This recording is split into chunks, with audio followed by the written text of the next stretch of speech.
Across 3 centuries, one family wielded more financial power than most nations, turning information into gold and wars into profit. From a cramped ghetto where they couldn't even own land, they rose to bankroll empires and literally changed the course of history. Here's what it was really like to build the world's most powerful banking dynasty. Quick thing before we start, if you actually listen to these regularly, hit like or subscribe. I always wonder where everyone's at, so comment your city and what time it is. Weird to think some of you are having breakfast in London while I'm recording this at night here in the States. Alright, let's head back to 1760s Frankfurt, Germany. Trust me, it's gonna be quite a ride. But first, get comfortable. Seriously, adjust those pillows, pull up that blanket, because where we're going, you're gonna want to be cozy. Picture this, you're waking up in the Frankfurt Jewish ghetto. Not like your soft mattress right now, you're on a thin straw pallet that's seen better days, probably better years actually, and the first thing that hits you isn't the light creeping through the shutters, it's the smell. The alley outside your window is basically an open-air second-hand market mixed with a dumpster. Shops have spilled heaps of old clothes and soiled household goods into the narrow streets. The smell of unwashed wool, rotting vegetables, and too many people crammed into too little space. It's thick. You can taste it. Every morning starts like this. Your name is Mayer Amschel Rothschild, though nobody's calling you a banking titan yet. Right now, you're just another guy trying to make it in a system designed to keep you down. Frankfurt Jews can't own land, can't farm, can't work in handicrafts, can't even deal in the good stuff like weapons, silk, or fresh fruit. Those are all off limits, so you do what your family does. You trade textiles, and you hate it. Not the work itself, really. It's the profit margins. They're terrible. You're moving bales of fabric that weigh more than you do, dealing with merchants who look down on you, and at the end of the day, you've made maybe enough to keep the lights on and food on the table. Maybe. This isn't the path to wealth. This is the path to doing the same thing your whole life and dying in the same cramped ghetto where you were born. There has to be a better way. You know there is. You've seen the Christian merchants, the ones who can trade in luxury goods, the ones who have connections to the courts and the nobles. They're not smarter than you. They just have access, and access, you're starting to realize, is everything. So you pivot, you start dealing in gold coins and antiques. Now we're talking. The profit margins here, way better. A rare coin can fetch 10 times what you paid for it if you find the right buyer. An antique from the right period, even more. You've got an eye for this stuff. You can spot a fake from across the room. You know value when you see it. And here's the thing, when you're dealing in gold coins, you start meeting a different class of people, not the textile merchants haggling over pennies, real money, old money, noble money. One day, you catch a break that changes everything. You become a court agent for Prince William of Hesse-Kassel. Think of a court agent as basically an 18th century stockbroker, except instead of stocks you're dealing in gold coins, art and whatever else the rich folks want to buy. Prince William has money, stupid amounts of money, the kind of wealth that makes your head spin when you start calculating the numbers. Here's how it works. Prince William wants to buy some gold coins for his collection. He's not going to go down to the market himself. That's beneath him. So he tells you to go get them. You're his guy, his agent, his broker. And this is where you have a brilliant, slightly shady, absolutely genius idea. You take the prince's money, sure, but first you go to the market and buy the coins yourself using borrowed money. Then you turn around and sell those same coins to Prince William. You're acting as both the buyer and the seller, the middleman on both ends of the deal. This is called front-running, and it's about as legal as you'd expect, which is to say not very, but nobody's checking, nobody cares. The prince gets his coins, you get paid twice. First, you collect your 8% commission fee for being his agent. That's the legitimate money, the money everyone can see. But second, and this is the beautiful part, you make money on the spread. You bought the coins for one price, sold them to the prince for another. The difference? Pure profit. And the prince has no idea you're doing this because you're the one telling him what the market price is. You're making money coming and going on every single transaction. The commission alone would be nice, but the front running, that's where the real wealth is building. And you do this over and over, year after year. Every time Prince William wants gold coins or art or anything really, you're running the same play. Buy it first with borrowed money, sell it to him at a markup, collect your commission on top. You're profiting twice on every deal, and the money is piling up faster than you ever imagined back when you were hauling textile bales through the ghetto. By 1782, you're not just comfortable, you're rich, really rich. So rich that Prince William makes you his official investment manager. Think about that for a second. The Jewish guy from the ghetto who couldn't legally own land is now managing the investment portfolio of one of the wealthiest princes in Germany. The kid who was trading second-hand clothes in the smelly alley is now being trusted with millions. But here's the thing about you, Mayor. It's never enough. That's not greed talking. Well, maybe it is a little, but it's more than that. You're thinking long-term, generational. You don't just want to be rich. You want to create something that lasts, a legacy, a dynasty, the kind of family name that echoes through history. Being a trader, even a wildly successful one, has a ceiling. There's only so much you can do, only so much wealth you can accumulate. But banking is where the real power lives. Banks don't just make money, they create it, they move it, they control the flow of capital across cities, countries, continents. Banks finance wars and rebuild nations. Banks are how nobility becomes obsolete and money becomes the only nobility that matters. So you become a bank, not overnight. It's a process. You're building relationships, establishing credit, proving you can be trusted with other people's money. Slowly, methodically, you transform from Mayor the coin dealer to Mayor the banker. And by the close of the 1700s, you're the richest man in Frankfurt.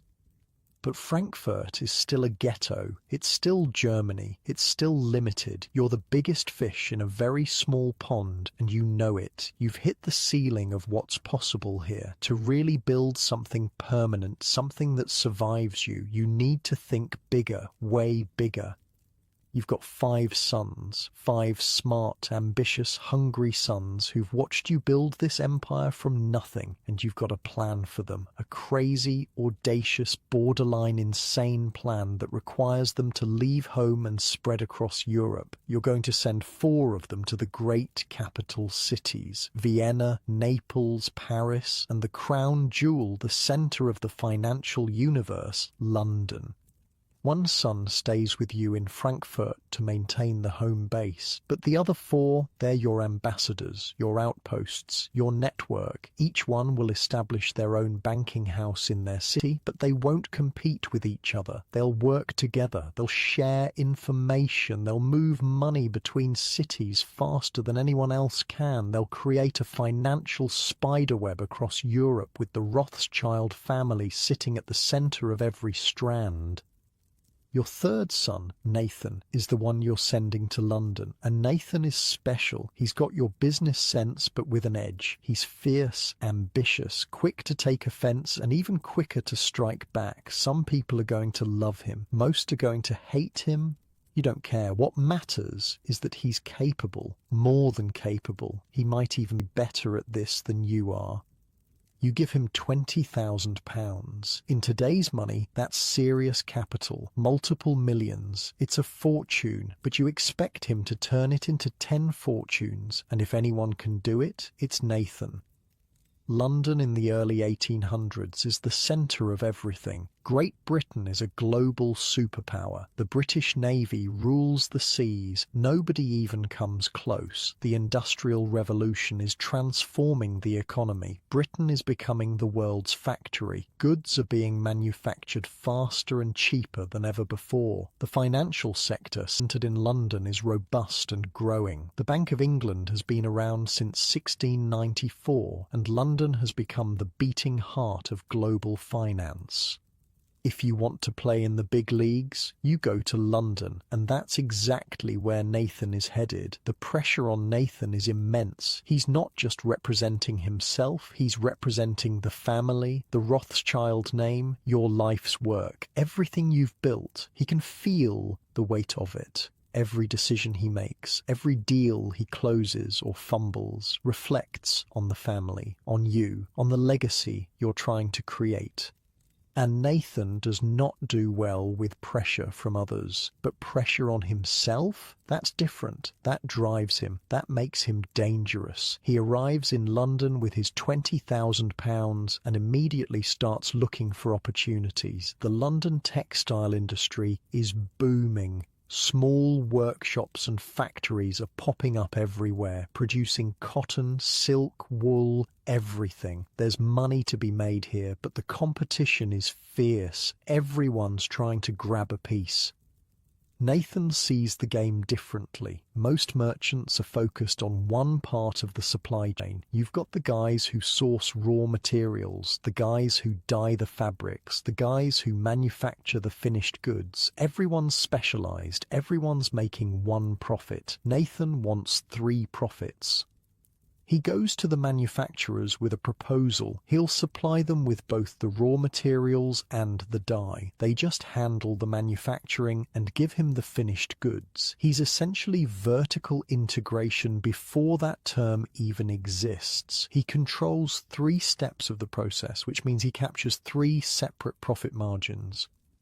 The manufacturers love it because it simplifies their lives. They don't have to source materials or dyes, they just manufacture. Nathan loves it because he's making money at every stage. He's buying raw materials cheap, selling them to manufacturers at a markup, buying dyes cheap, selling those at a markup, then buying the finished manufactured goods and selling those to retailers. 3 profits instead of 1. According to Nathan's own account, and yeah, he's probably exaggerating a bit because that's what successful people do, he turned that £20,000 into £60,000 in just a few years, triple his money. That's the kind of return that makes investors weep with joy. But Nathan's not satisfied with legitimate business alone. Why would he be? He learned from you. He knows the real money is in the grey areas, the places where rules are more like suggestions. He starts smuggling textiles, precious metals, anything that can be moved quietly and sold for profit. Smuggling in the early 1800s is risky but hugely profitable. The British government has tariffs and taxes on imports, especially during the Napoleonic Wars when they're trying to control trade with continental Europe. But if you can get goods past the customs officials, you can sell them for way more than they cost. Nathan develops a reputation. People know him as the guy who can get goods to the continent when nobody else can. Superior management, they call it. Good judgment, they say. Really, it's just being willing to take risks that other merchants won't, and having the connections to make those risks pay off. By 1808, Nathan's business in London is reporting sales of £800,000. That's massive. In just a few years, he's gone from a Frankfurt banker's son with £20,000 to a major player in London's financial scene. The money is rolling in, the reputation is building. He's ready for the next step. Time to become a bank. Just like his father, because trading textiles, even smuggling them, has a ceiling. Banking has no ceiling. The sky's not even the limit. The limit is how much wealth exists in the world, and in the early 1800s, that's growing every day. Nathan's plan is to build his bank bigger than his father's. He wants the London Rothschild Bank to be the flagship, the crown jewel, the one that all the others look to. And given that London is the financial capital of the world, it's not a crazy ambition. Back in Frankfurt, you're watching this unfold with pride. Your plan is working. Nathan's thriving in London. Your other sons are establishing themselves in their cities. The network is forming. The web is being woven. Everything you dreamed of is starting to become real.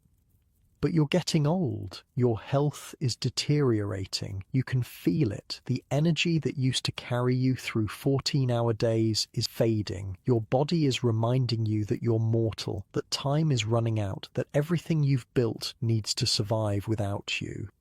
By 1812, you know the end is coming soon. You gather your sons and give them the most important lesson, the one that matters more than any business advice, more than any financial strategy. Family unity comes first, above all else, always. You've seen what happens to family businesses when the next generation fights over control. They splinter, they collapse, they disappear, the wealth gets divided and diluted until there's nothing left. You will not let that happen to the Rothschild name. Your sons need to work together, support each other, put the family above their individual ambitions. The banking houses in different cities can't compete. They have to cooperate, share information, move money between them seamlessly, act as one entity, even though they're separated by hundreds of miles. This is the foundation. This is what will make the Rothschild dynasty last. Not the money, not the banking skills, the family bond, the unbreakable commitment to each other.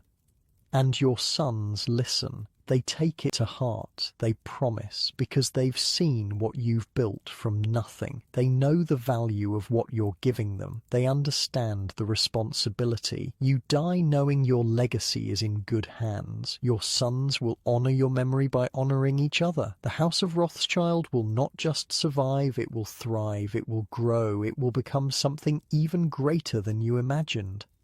And they're about to get the opportunity of a lifetime to prove it, because Europe is entering an age of wars, big ones, bloody ones, expensive ones, the kind of wars that bankrupt nations and create opportunity for those with capital and courage. The 18th century wars were limited, professional armies fighting for limited objectives. When things got too expensive or too bloody, people sat down and negotiated, made peace, redrew some borders, and went home. The 19th century wars are different. They're ideological, they're total. They're the kind of conflicts that don't end in negotiation. They end when one side can't fight anymore, and fighting costs money, lots and lots of money. Nations need to finance these wars. They need gold, weapons, supplies, and credit, and the Rothschild banking houses, now spread across Europe's major cities, are perfectly positioned to provide all of it, for a price, obviously, a very good price. By 1814, Britain has been at war with Napoleon for what feels like forever. The Duke of Wellington is winning battle after battle, pushing Napoleon's forces back toward France. This is it, the big push, the one that could end the war. Wellington plans to take the fight directly to French soil. There's just one problem, a big, expensive, logistical nightmare of a problem. Wellington needs French coins, not British pounds. French coins, lots of them. See, when you're running a military campaign in enemy territory, you can't just show up and expect people to accept your money. The French aren't taking British pounds. Why would they? They're at war with Britain. You need local currency to buy supplies, pay informants, keep the army moving. Without French coins, Wellington's invasion is dead in the water. The British government is freaking out. Wellington's campaign is already stretching them thin financially. They've been at war for years. The Treasury is feeling it, and now they need to somehow acquire massive amounts of French currency during a war with France. It's like asking for ice in the desert. Technically possible, but good luck. Nathan Rothschild hears about this problem and sees dollar signs, or pound signs technically. This is the opportunity he's been waiting for, the kind of deal that doesn't just make you rich, it makes you legendary. It establishes you as the guy who saved Britain's war effort, the banker who delivered when governments couldn't. But there's a catch. Actually, there are several catches. First, you need to acquire huge amounts of gold. Then you need to convert that gold into French coins. Then you need to somehow transport those coins through a war zone to Wellington's army in France. Oh, and you need to do all of this faster than the British government can figure out an alternative solution, because if they find another way, your opportunity evaporates. Most people would look at this situation and say it's impossible. Too many moving parts, too much risk, too complicated. Nathan looks at it and thinks, I got this. Here's what Nathan does. The East India Company, which is basically running half of Asia for Britain at this point, has £800,000 worth of gold sitting around. They want to sell it. Nathan shows up at the sale and buys all of it. Every single ounce, the entire lot. He just drops the cash and walks away with enough gold to sink a ship. Multiple ships, actually. Now he's got the gold. But that's just step one. He needs to convert this into French coins and get it to Wellington. The British government is panicking because they have no idea how to move this amount of currency through a war zone. You can't just load it onto a ship and hope for the best. The French Navy might intercept it. Pirates might grab it. It could sink in a storm. There are so many ways this could go wrong. Nathan tells them he'll handle everything. The acquisition, the conversion, the transportation, the whole operation. He's got the connections. He's got the smuggling routes he's been building for years. He's got people in France who can move goods quietly. This is exactly the kind of grey area business he's been perfecting. The British government doesn't really have a choice. They need this done, and they need it done now. So they agree. Nathan gets to work. He moves the gold across Europe using his network. Remember those banking houses his father set up in different cities? Vienna, Naples, Paris, Frankfurt, London. They're all connected. They all work together. Nathan can move money through this network faster than anyone else, because he's not dealing with random banks who don't trust each other. He's dealing with his brothers, his family, people he knows will deliver. The gold gets converted to French coins. The coins get smuggled into France through routes Nathan's people have been using for years, and it all arrives exactly where Wellington needs it, exactly when he needs it. The campaign moves forward. Wellington pushes into France. The war effort doesn't collapse due to lack of funds.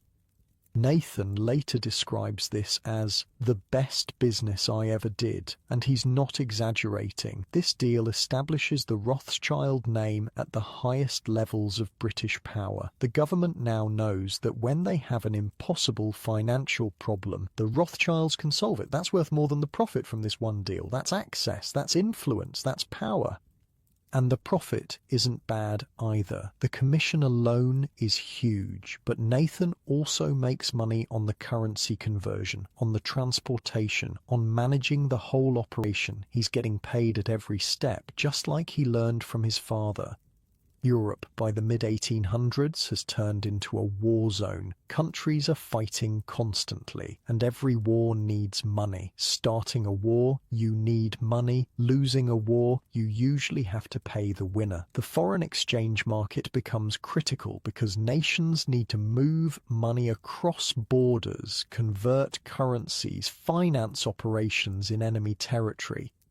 For the Rothschild banking houses, this is a gold mine, literally. They've got banks in all the major cities. They can facilitate currency exchanges between countries that are actively at war with each other. They charge high fees, sometimes as much as 8%, because they're providing a service nobody else can match. They've got the network, they've got the trust, they've got the speed.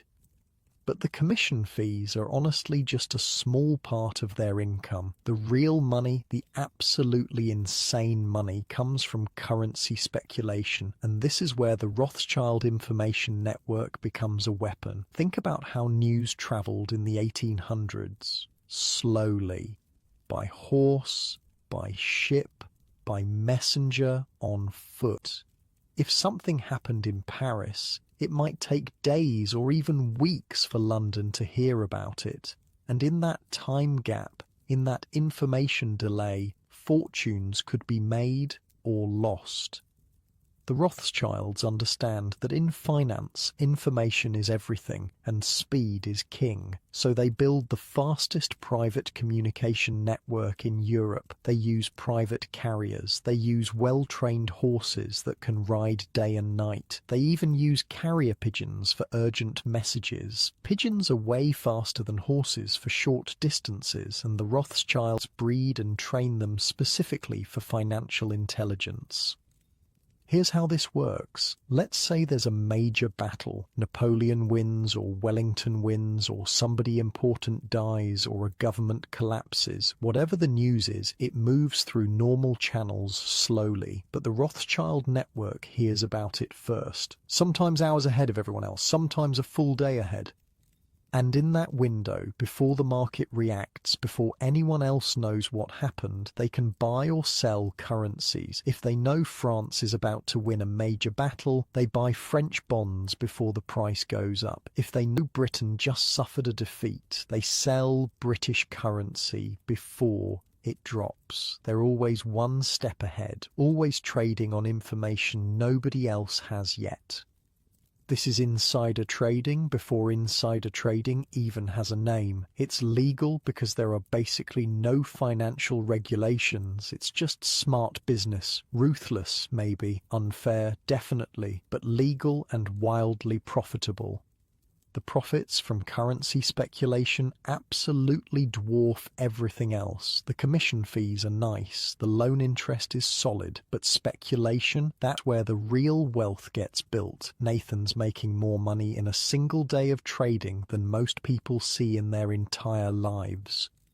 The London house's profits keep rolling in, year after year, deal after deal. Nathan's reputation grows. He's no longer just the son of a Frankfurt banker. He's not even just a successful London merchant. He's the banker, the guy kings and governments come to when they need money. The man who can move markets with a single decision. Nathan becomes the richest man in the world. Not in London, not in Britain. In the world. The wealth is almost incomprehensible. He's got more money than some countries have in their entire treasuries. And he's still in his 50s, still young enough to enjoy it, still hungry enough to want more. But even the richest man in the world can't defeat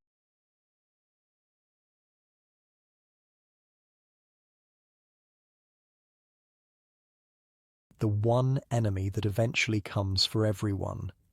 July 28th, 1836. Nathan Rothschild wakes up feeling wrong. Something's off. He's been feeling sick for a while, but this is different. Worse. His body is shutting down and he knows it. The doctors are called, but there's not much they can do. Medicine in 1836 is basically guesswork mixed with prayer.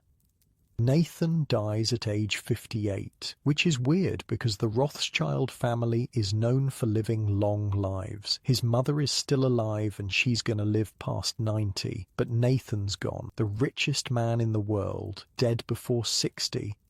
The London Times actually gets emotional about it, which for a British newspaper is like seeing a unicorn. They write that Nathan's death is one of the most important events for the city and perhaps for Europe in a long time. No operations comparable to his have existed in Europe to this time.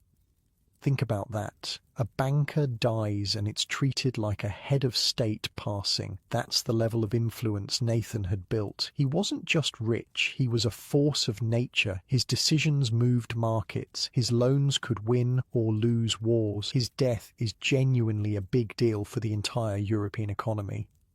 The markets react immediately. British bonds fluctuate, currency traders panic. Everyone's asking the same question. What happens to the House of Rothschild now? Is this the end? Will the brothers fight over control? Will the whole empire collapse without Nathan holding it together? But here's the thing, Mayor Amschel's last lesson to his sons, that family unity above all else, they took it seriously. Nathan might be gone, but the system he helped build doesn't need one man. The banking houses are set up to work together. The network still functions. The information still flows. The money still moves. Nathan's younger brother James, running the Paris bank, steps up as the de facto leader, and James is not intimidated by following Nathan. If anything, he sees it as his chance to prove he's just as capable, maybe more capable.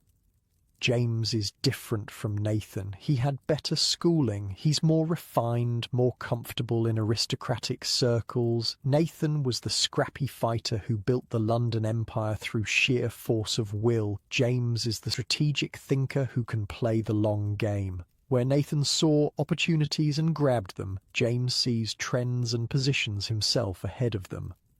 But taking over as head of the family during this moment, with Nathan's death still fresh, the pressure is massive. The banking world is watching, competitors are circling, everyone wants to know if the Rothschilds can maintain their dominance, or if Nathan was the secret source and now it's over.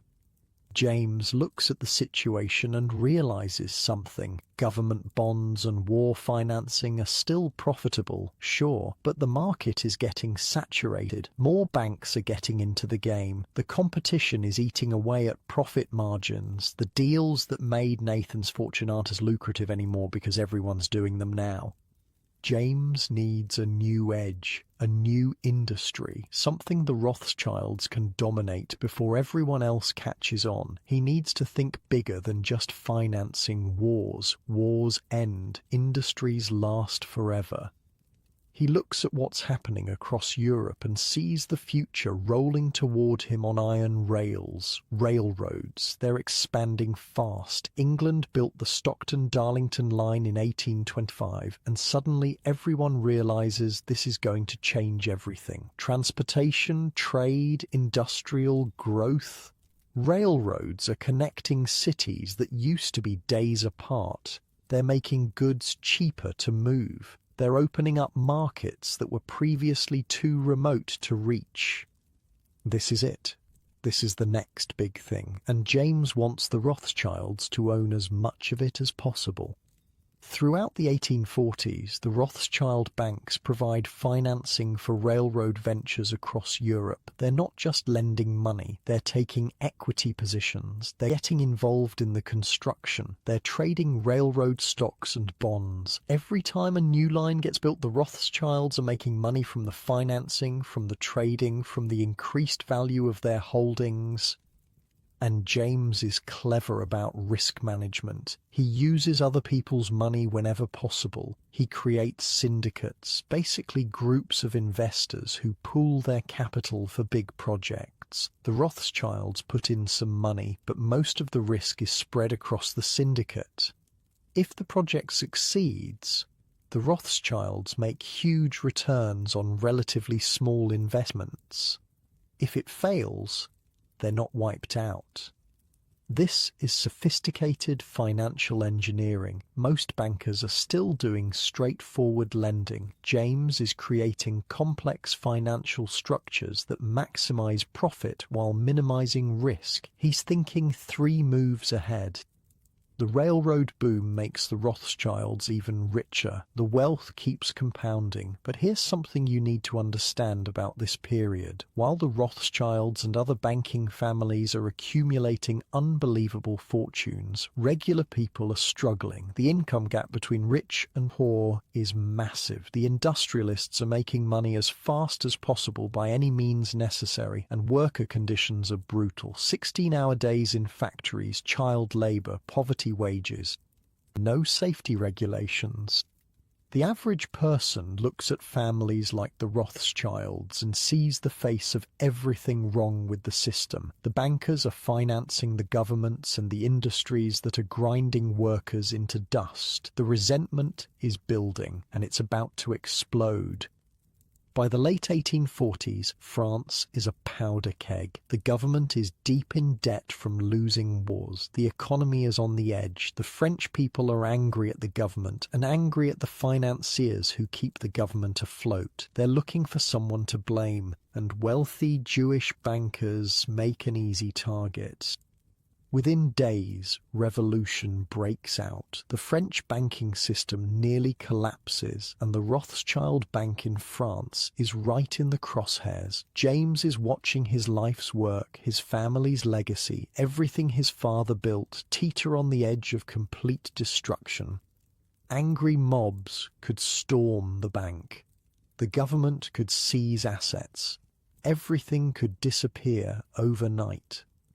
James needs help, fast. He turns to his nephew in London, Lionel, Nathan's son, the next generation of Rothschilds, and this is the moment where family unity either saves them or they learn that lesson was just pretty words. Lionel looks at the situation. Bailing out the Paris bank is risky, really risky. If France collapses completely, the London bank could lose massive amounts of money. It would be safer to cut losses and let Paris handle its own problems. That's what any rational banker would do. But Lionel remembers his grandfather's words. Family unity above all else. The Rothschild banks don't compete. They don't abandon each other. They work together or they fail together. That's the deal. That's the foundation everything is built on. Lionel arranges a loan, a big one, enough to stabilize the Paris bank and keep it from going under. It's his money, his bank's reserves, his risk. But he does it anyway, because that's what family means. That's what being a Rothschild means. The Paris bank survives. The revolution eventually calms down. The Rothschild name takes a hit, but they're still standing, still operating, still powerful. The family bond held when it mattered most. Lionel doesn't stop at just saving his uncle's bank. He's got bigger plans. Way bigger. He starts thinking about something that seems impossible for a Jewish banker in the mid-1800s. He wants to enter government. Not as an advisor behind the scenes, not as a financier who whispers in politicians' ears. He wants an actual seat in Parliament. He wants to be in the room where decisions get made. And this is wild because no Jew has ever held a seat in the British House of Commons. Ever. The system isn't designed to let people like him in. But Lionel's logic is simple. If he wants to help eliminate prejudice against his people, the best way to do it is from inside the power structure. You can't change a system by staying outside it. You have to get in there and break it open from within. Plus, he's got money. Lots of money, and in politics, money talks louder than anything else. Lionel starts buying up newspapers and funding media campaigns. He's basically running a modern political operation, except it's 1847, and nobody's really doing this yet. He's buying influence, shaping public opinion, getting his name out there.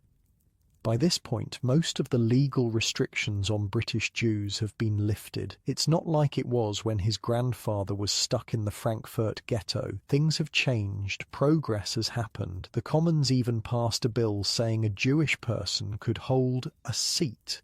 So technically, legally, Lionel can run for office. In August 1847, he mounts the hustings as a Liberal candidate for the City of London. That's a big deal. The City of London is the financial district. It's the heart of British commerce. If you're going to represent anyone, these are the people who matter for a banker. And Lionel wins. He actually wins the election. People vote for him. The Jewish banker from the Rothschild family just got elected to Parliament. Except there's a problem. A big, stupid, bureaucratic problem that's about to turn this victory into a years-long fight. To officially take his seat, Lionel has to swear an oath. Standard procedure. Everyone does it. But the oath requires you to swear on the Holy Scriptures, meaning the New Testament, the Christian Bible. And Lionel looks at this requirement and basically says, yeah, no, not happening. He's Jewish. He's not swearing on Christian scripture. It violates everything he believes. He tells them he'll swear on the Old Testament, the Torah. That's his holy book. That's what matters to him. Take it or leave it.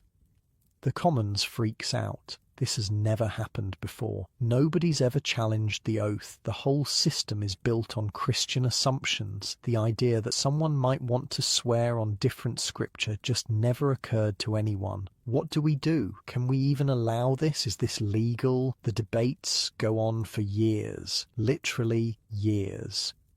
But Lionel doesn't back down. He keeps showing up, keeps making his case, keeps pushing, and eventually, finally, after way too long, they cave. They change the rules. Lionel gets to swear on the Old Testament and take his seat in Parliament. This is monumental for the House of Rothschild. They're not just bankers anymore. They're not just rich. They're in government. They've got political power to go with their financial power. That's a combination that makes them nearly untouchable.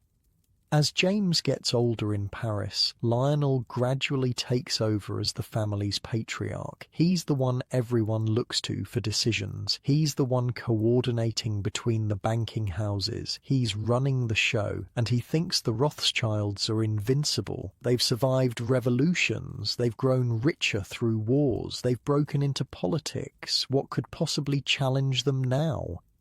What he doesn't see coming is a rival, a new banking empire rising in the background, one that's studying everything the Rothschilds do and learning from it, one that's about to make a move so bold it'll shock everyone.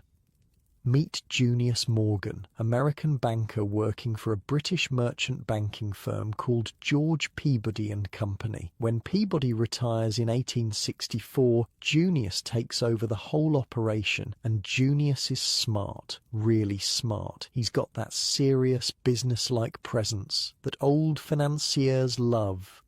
He's calm, controlled, never shows emotion.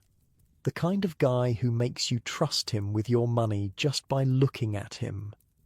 Junius understands that to play with the big boys, to compete with families like the Rothschilds, he needs to get into government financing. And in the 1860s, nothing creates more financing opportunities than wars. So he starts watching Europe, waiting for the right conflict, the right opportunity, the one that everyone else will pass on because it looks too risky.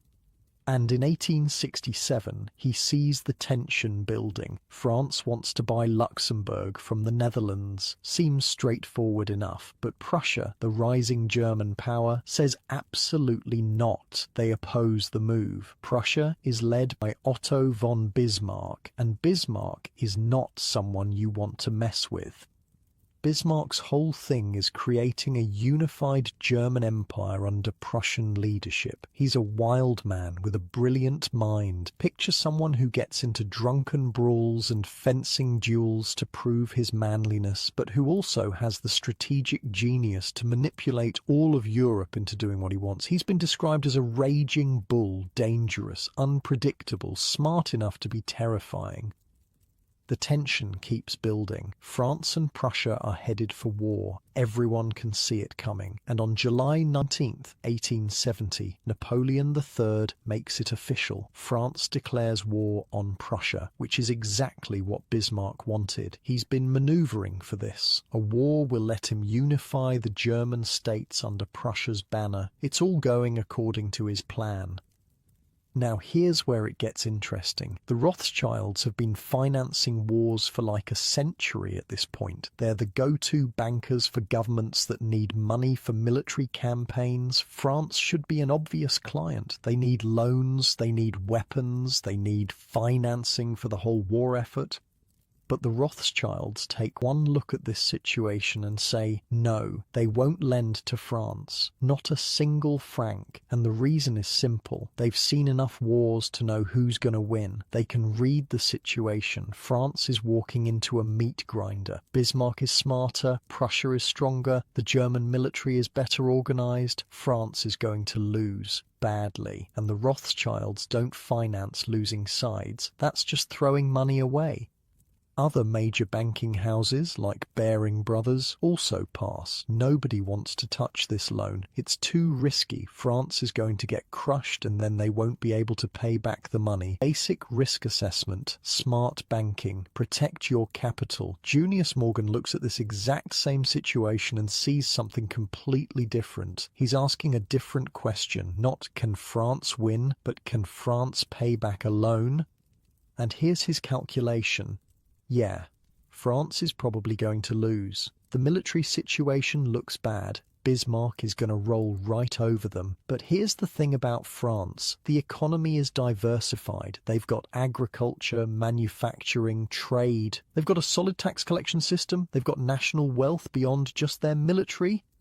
Even if France loses the war, even if it's a total disaster, they'll still be able to collect taxes. They'll still have an economy. They'll still be able to repay debts. It might take longer. They might need to raise taxes, but they can pay. That's what matters. That's the bet.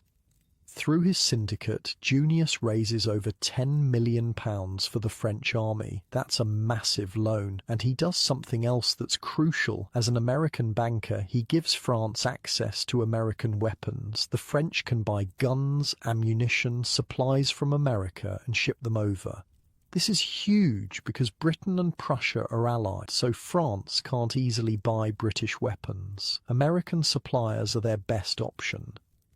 The war kicks off and it goes exactly how the Rothschilds predicted. Germany wins decisively, completely. It's not even close. The war ends with the Treaty of Frankfurt in 1871. France loses territory. Germany gets Alsace-Lorraine. The German Empire gets proclaimed at the Palace of Versailles, which is basically the ultimate power move. We just beat you so bad we're declaring our empire in your palace. At Versailles, in the Hall of Mirrors, maximum humiliation.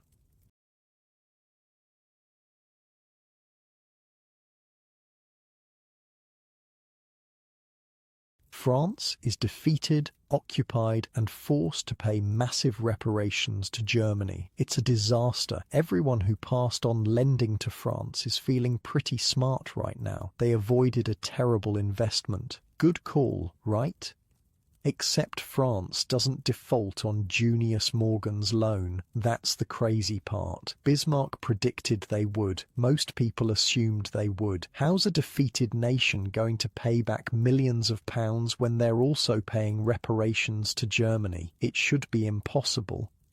But Morgan called it right. France raises taxes, they sell some assets, they squeeze their economy, and in 1873, just 2 years after losing the war, they prepay the bonds. They pay back the entire loan early, with interest. Junius Morgan walks away with £1.5 million in profit. From a deal everyone else thought was insane, from a loan that all the smart money passed on. He made a fortune by seeing what the Rothschilds missed, by asking the right question instead of the obvious question. This changes everything. The House of Morgan is now a major player in international finance. They're competing with the Rothschilds. They're taking deals the Rothschilds won't touch and making them pay off. Word spreads fast in banking circles. Morgan isn't just some American upstart. He's legitimate. He's got capital, connections, and most dangerous of all, he's got guts. The balance of power is shifting. For decades, if you needed major financing, you went to the Rothschilds. Now there's another option. Now there's competition. And competition means the Rothschilds can't charge whatever they want anymore, can't pick and choose deals as easily, can't assume they'll always be the first call. While Junius is building his empire, the Rothschilds are dealing with their own transition. James Rothschild dies in 1868. He held the family together after Nathan's death. He pushed them into railroads and kept them dominant. Now he's gone too. And the younger generations, the grandchildren of Mayer Amschel, they're different. They're not as unified, not as hungry. They grew up rich. They didn't build this empire from nothing. They inherited it. And that changes your relationship with money, changes your drive. Some of them are more interested in art and culture than banking. Some want to invest in exotic ventures rather than stick to traditional finance. The tight family bond that Mayer Amschel insisted on is starting to fray. Not breaking, but loosening. The banking houses are becoming more independent, more focused on their individual markets than on the collective family strategy. The Rothschilds start looking beyond Europe. They need new opportunities, new markets. They invest heavily overseas. A big chunk of their portfolio goes to Egypt, financing infrastructure projects. They put money into Indian railroads. These are huge investments in growing markets. The kind of moves that could pay off massively if they work out. But these investments are also risky. You're dealing with governments that are less stable, projects that are harder to oversee from Europe, currency fluctuations, political instability, colonial powers shifting. There are a lot of variables, a lot of ways things can go wrong. What the Rothschilds really need, what could get them back to their past dominance, is a bigger marketplace, a place with more money moving around than anywhere they currently operate, a new financial centre that's emerging to rival or even surpass London. And across the Atlantic, exactly that kind of place is taking shape. America is growing fast, really fast. From the 1850s to the 1870s, the country is exploding. The Industrial Revolution hits America like a freight train. Westward expansion opens up massive territories. The Transcontinental Railroad gets completed in 1869, connecting the East Coast to the West Coast. Suddenly you can move goods and people across the entire continent.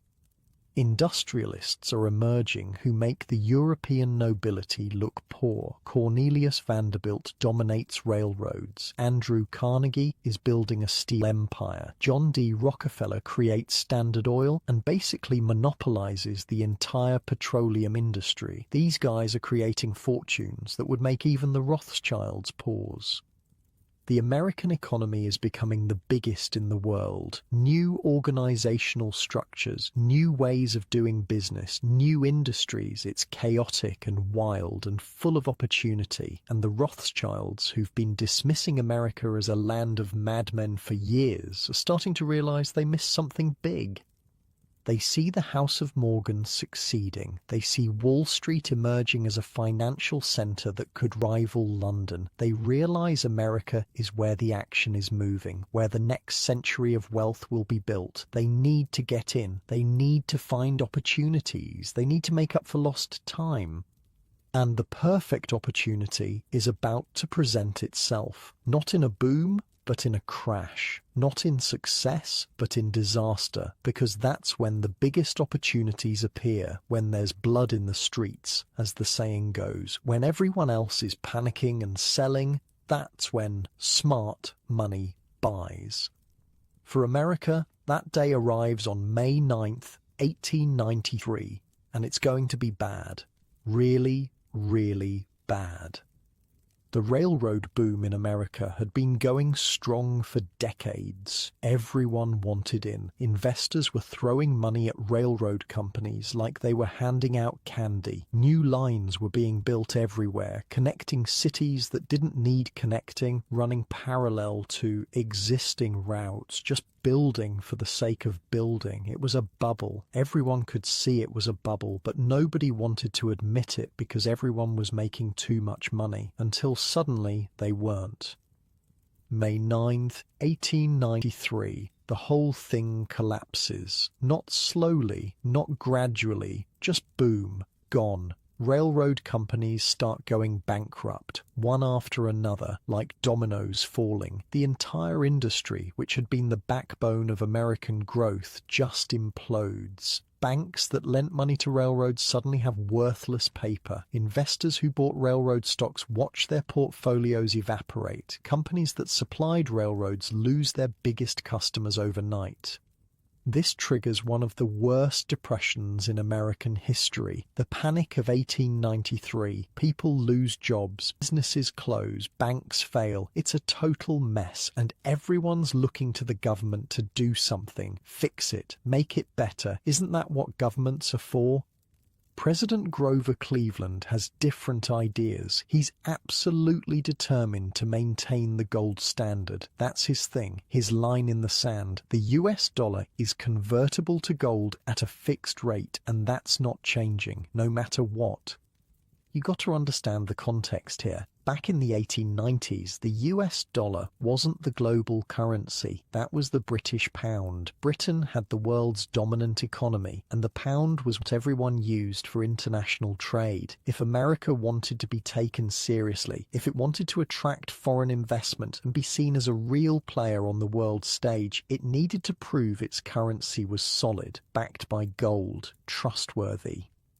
Cleveland believes that maintaining gold convertibility is more important than anything else, more important than helping the economy recover, more important than bailing out failed businesses, more important than unemployment or suffering. If the dollar loses its gold backing, America loses its credibility. That's his thinking, so he refuses to do expansionary fiscal policy. No tax cuts, no increased government spending, no stimulus, nothing that might threaten the gold reserves.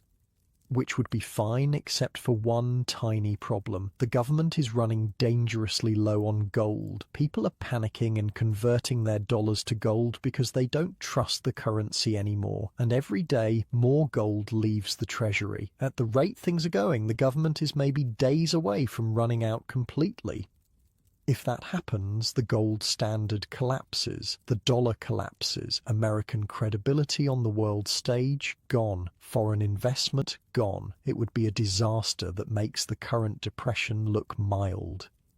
Cleveland needs help. Fast. He calls on J. Pierpont Morgan, Junius's son, the next generation of the Morgan banking dynasty. Junius died a few years earlier in a traffic accident, tragic and random, and now J.P. Morgan is running the show. And if you thought Junius was impressive, J.P. is on another level. J.P. Morgan looks at the situation and understands immediately how bad this is. The government is about to default on the gold standard. That would be catastrophic for America, and honestly, it would be pretty bad for the House of Morgan too, since their entire business model depends on America being financially stable. If the country goes down, they go down with it. But solving this problem requires gold. A lot of gold. More gold than the US government has access to. More gold than Morgan can easily acquire through normal channels. He needs someone with massive gold reserves. Someone who's been accumulating gold for decades. Someone with operations around the world who can move gold quickly. He needs the Rothschilds. For the last 30 years, while Morgan was building his American empire, the Rothschilds have been quietly investing in gold and silver mining operations all over the world, South Africa, South America. Wherever there are mines producing precious metals, the Rothschilds have been buying stakes. Their gold holdings are enormous, way bigger than any government's.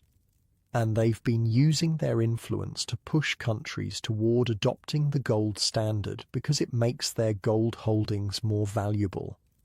J.P. Morgan reaches out to the Rothschilds. Here's the situation. Here's what we need. Can you help? The Rothschilds look at this and see a perfect opportunity. They get to help stabilize America, which is good for their other American investments. They get to establish a relationship with the US government, which opens doors for future business, and they get paid handsomely for the service. Win-win-win.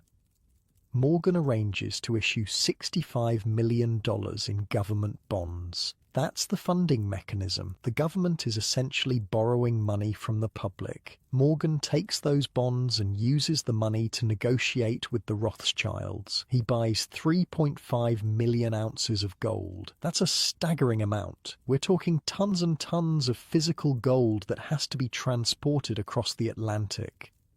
Now here's why banks loved doing business with governments back then. Still do, actually. Governments are reliable borrowers. They pay back their debts because they can always collect more taxes. They're not going to go bankrupt and disappear. They might be slow payers sometimes, but they pay. That makes them low-risk, high-reward clients, the kind of customers every bank wants.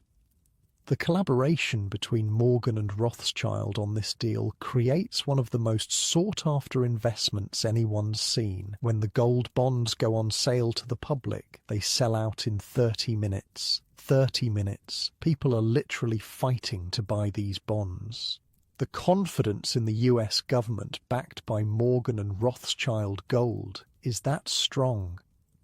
The crisis gets resolved. The gold standard holds. The dollar remains convertible. American credibility stays intact. Cleveland looks like a genius for sticking to his principles, even though he basically got saved by two banking families. Morgan and the Rothschilds both make huge profits and cement their positions as the two most powerful financial institutions in the world.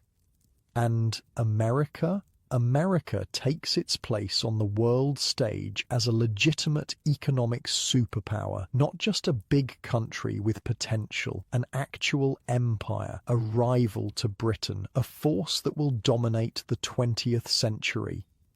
The Rothschilds successfully expanded their business into America. They've got connections now. They've proven they can operate at the highest levels of American finance, but they're still based in Europe, still more focused on European markets than American ones. And that's going to be a problem because Europe is heading towards something that will make all previous wars look like practice runs.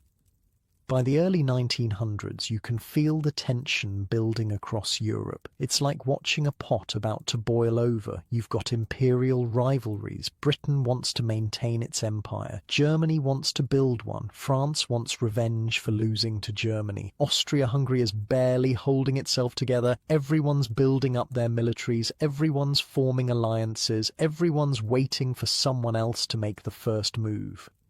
The Rothschilds, who've been profiting from European conflicts for a century, see this tension and think it's just another opportunity. More wars mean more financing needs, more government bonds, more currency trading. Same game they've been playing forever. They're actually advocating for military expansion in some cases. The head of the London Rothschild Bank, Natty Rothschild, is pushing for Britain to expand its naval capabilities, build more ships, maintain dominance at sea.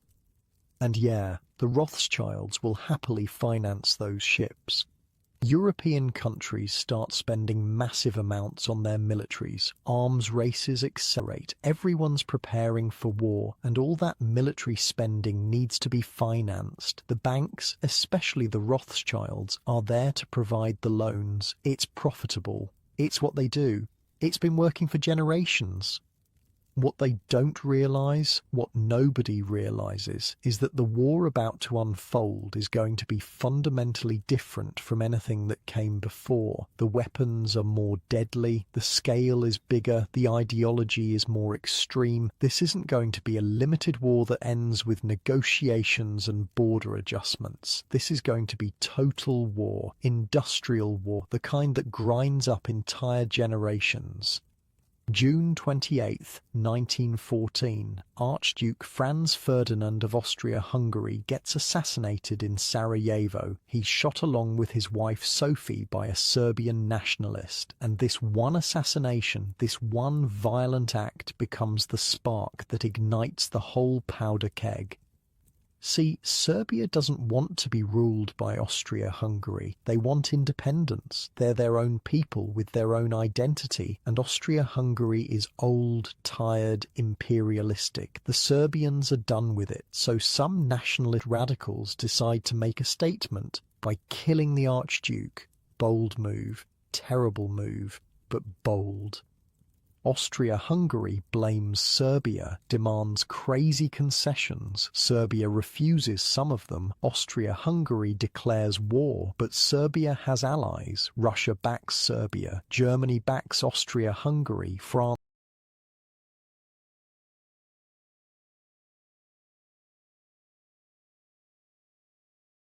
backs Russia. Britain eventually backs France. The alliance system turns one assassination into a continental war in a matter of weeks.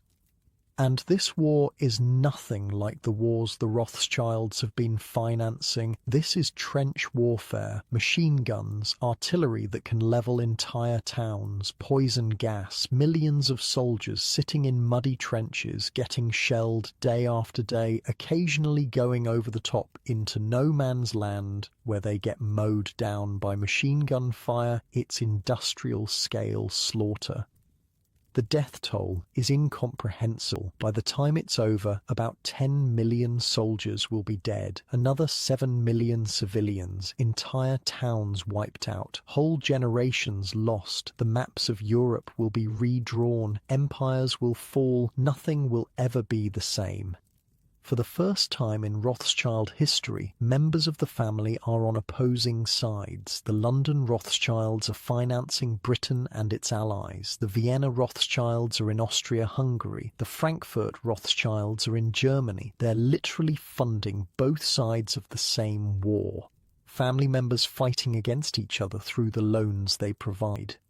This violates everything Maya Angelou taught them. Family unity above all else. Always work together, never compete, never fight. But how do you maintain family unity when your countries are trying to kill each other, when the governments you're financing are at war? There's no good answer. The family bond gets strained in ways it's never been tested before.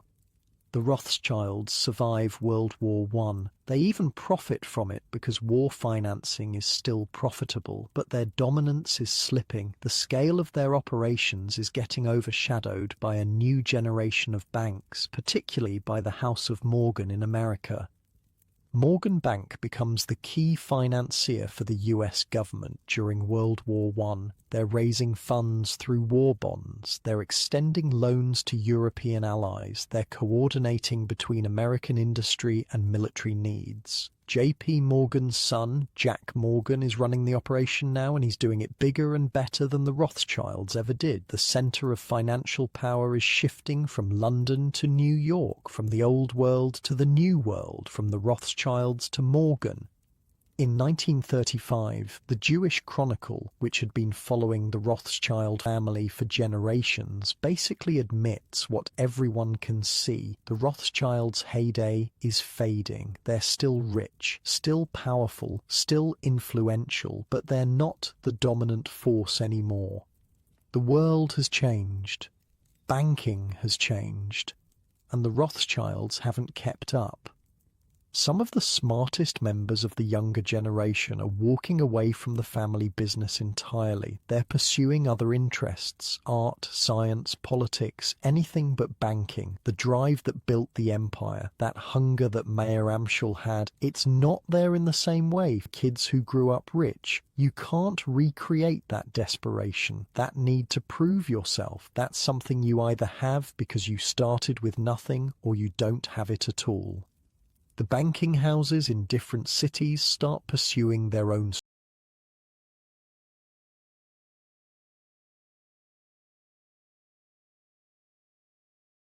strategies instead of working as one unified empire. The Paris Bank does its thing, the London Bank does its thing, Vienna does its own thing. They're still connected, still family, but they're not operating as one coordinated force anymore. The tight integration that made them dominant is loosening.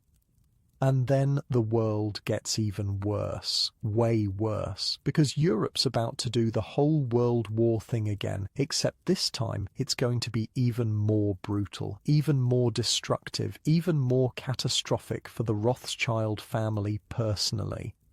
After World War I, Germany is humiliated and broke. They lost territory. They're paying massive reparations. The economy is destroyed. Inflation gets so bad that people are using wheelbarrows full of cash to buy bread. The suffering is real and widespread.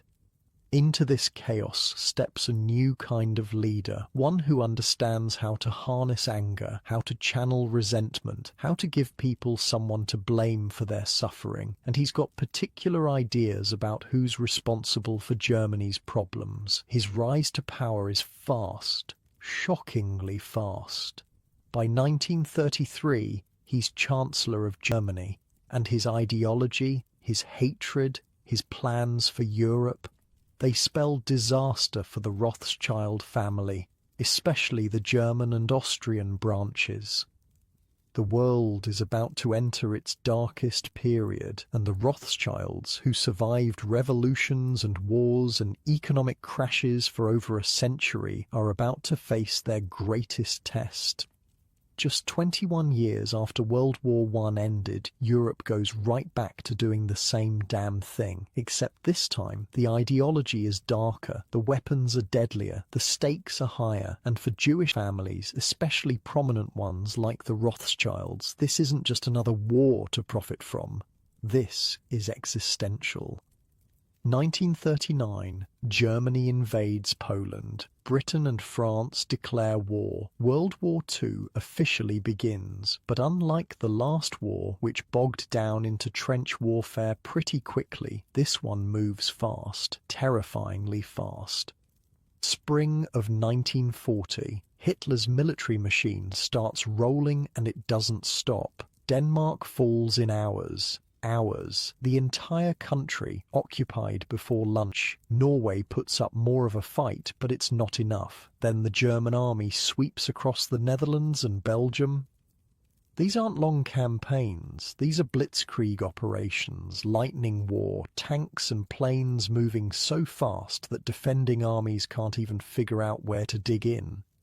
France is next, and France is supposed to be strong. They've got the Maginot Line, this massive defensive fortification on their border with Germany, supposedly impenetrable, except the Germans just go around it. They push through the Ardennes forest, which everyone thought was too difficult for tanks, and suddenly they're behind all of France's defences. The French army gets caught completely off guard.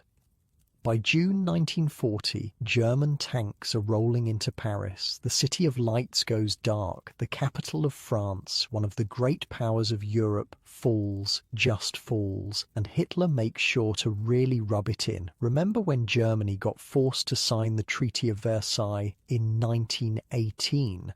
The one that humiliated them and demanded massive reparations. Hitler makes France sign their surrender in the exact same railroad car where Germany signed their surrender 22 years earlier. Maximum psychological warfare. Britain is now standing alone against Germany, the last major power in Western Europe still fighting, and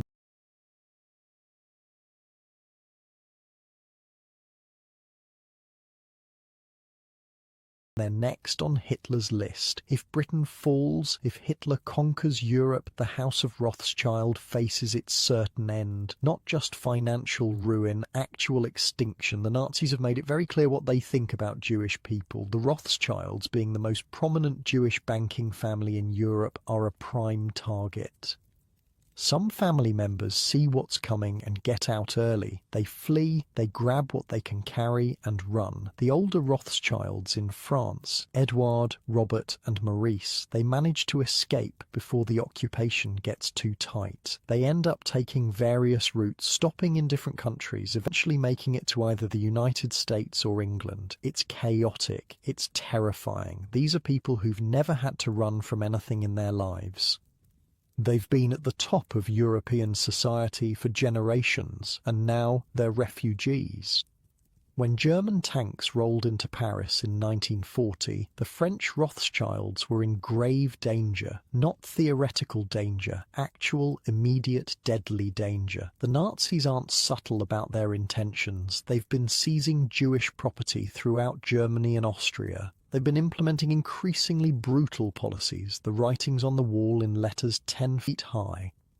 The Rothschilds, who can't get out, who are too old or too slow or just unlucky with timing, they face disaster. The Nazis seize everything. The banking houses get taken over. The art collections, some of the finest private collections in the world, get looted. The mansions and estates get confiscated and turned into headquarters for Nazi officials. Generations of accumulated wealth just taken, gone, stolen by a government that's decided your existence is a problem to be solved. It's not just financial loss. That's almost the easy part, if you can call losing everything easy. It's personal. These are homes where families lived for decades, art that was collected over lifetimes, buildings where business was conducted for 100 years. All of it stripped away, and the people who can't escape face worse than property loss. They face imprisonment, deportation to camps, death. Some Rothschild family members actually join resistance movements. They're not just sitting around hoping things get better. They're actively fighting back against the Nazi occupation, using their connections, their resources, whatever they have left to help the resistance efforts. It's dangerous as hell. Getting caught means execution. But they do it anyway, because what else are you going to do? Roll over and accept it. The war drags on. Britain holds. The Soviet Union enters the fight after Germany invades them, which turns out to be Hitler's biggest mistake. The United States joins after Pearl Harbor. Slowly, painfully, the tide starts to turn. The Nazis are fighting on multiple fronts. They're overextended. Their supply lines are stretched. The industrial might of America is pumping out weapons and supplies faster than Germany can keep up.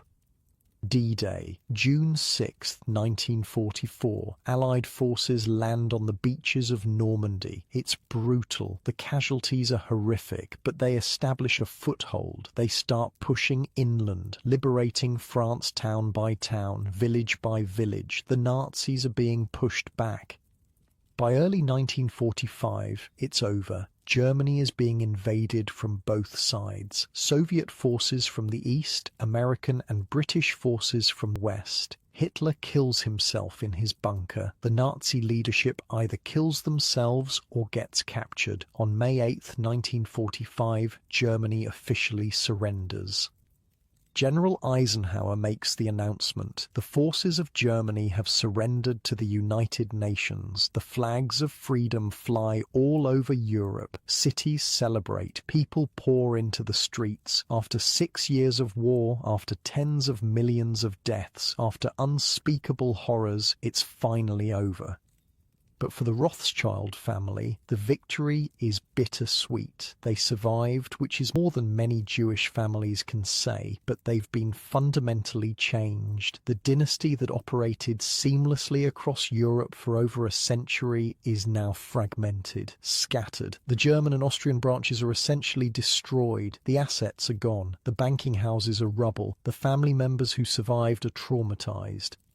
The Vienna Rothschilds, the Frankfurt Rothschilds, the branches that helped build the empire in the first place, they're not coming back, not in the same way. The wealth that took generations to build got wiped out in a few years of Nazi occupation. The London branch, N.M. Rothschild and Sons, survived because Britain held. They take on the task of rebuilding, of trying to figure out what the Rothschild name means in this new post-war world, because everything has changed. The old European order is dead. The age of empires is ending. Colonial powers are losing their colonies. New nations are forming. The global power structure is being rewritten.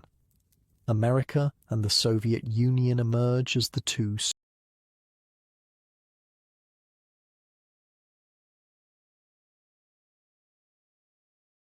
superpowers. Everyone else is playing for third place, and the financial center of the world has definitively moved from London to New York. Wall Street is where the action is. The dollar, not the pound, is becoming the global currency.